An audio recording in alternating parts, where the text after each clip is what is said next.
Now, when I left university in the late 80s, the ultimate vocation was to follow one's dreams with fearless passion and work in the city. Well, those days are gone. Now the economy has tanked. Even admitting that you want to be a banker probably gets you tarred and feathered. And today's jobless numbers indicate the highest youth unemployment since records began. December's demonstrations over university fees were a taste of the brewing rage. And on top of that, the government also wants to end the EMA, or Education Maintenance Allowance, designed to help young people from lower income households concentrate on their schooling. Britain is bracing itself for a generation of angry young men and women. Here's Paul Mason, and a warning, his report does contain some flash photography. How they're packing and clapping the sticks has to be big. The impact it has on the kids told me where the factory is. The government killed it just stacking the chips. You wonder why the youth them are strapped in their piss. It's not a nine, it's a knife getting jabbed in your ribs. People die for the petrol and gas and I whip. The OECD is calling this the scarred generation. Their revolt is over £30 a week. That's what the poorest sixth formers will lose when the government scraps the maintenance allowance. But it's about a lot more as well. It's part of a new zeitgeist. Nobody knows what it is, but everybody who's been close to these demos can feel that it exists. I wrote my own... These sixth formers from Hackney in London had just been in to lobby Parliament. We know what they're against, but what are they for? Our ideology, we're quite socialist anarchists. We come from a lot of left-wing... I'm not sure. There's generations of people working around Westminster who've kind of done that, been there, got the T-shirt and decided it didn't work. Why do you think it would work? Well, anarchism. It's never been tried and tested in this nation. Yeah, Let's be honest.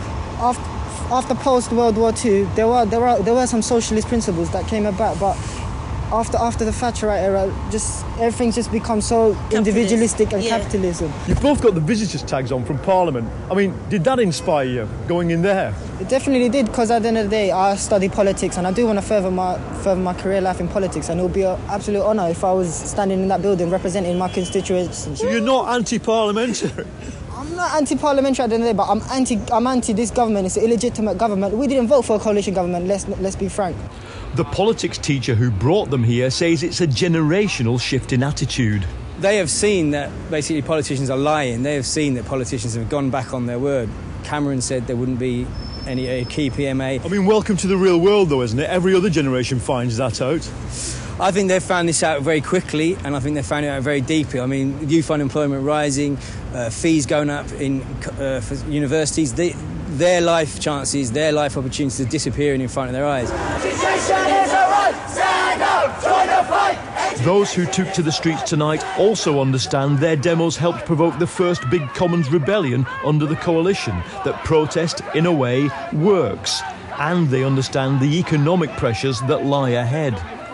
The UK's overall unemployment rate was 7.9% in figures out today, but youth unemployment now stands at 20.3%. 951,000 under 24s are now out of work, and that's the highest since these stats began in 1992.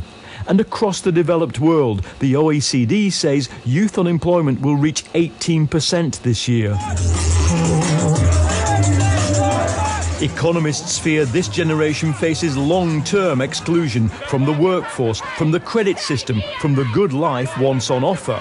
Politicians worry about something else, the sheer verbal radicalism.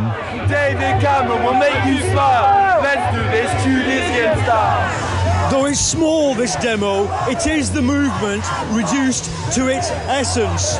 Young people who haven't yet been to university for the most part, angry about one thing one day, another thing the next day, and as for the lack of an overarching ideology, that is the ideology. Many of the students feel they're part of the bigger things that are going on, a process that begins in Athens, rolls out through France during the pension reform protests, and has now hit Tunisia. At its roots is the realisation that, for the first time since the 1930s, a generation will be worse off than its parents. Well, the stakes are obviously different if you look at what's going on in Tunisia or what happened when the young people in the banlieue, the suburbs of France, came out on the streets. But I think there's this real impotent rage that's been building up for quite a while now against neoliberal capitalism. here in France, Tunisia and elsewhere, that young people who feel there isn't really a future, but there isn't really an alternative either, are coming out on the streets and expressing that anger, but without the old direction you would have got in the 60s when you had big, broad-based left-wing movements which could have capitalised on them. That's what's different. What goes around comes around. He say, I swear I'm on this thing every day, get me. The soundtrack to this movement is provided by rappers from the People's Army, part hip-hop collective, part campaign group.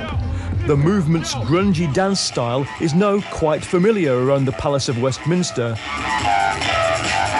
And so is its emotional state, always somewhere between bleak resignation and hope. Paul Mason there. Well, I'm now joined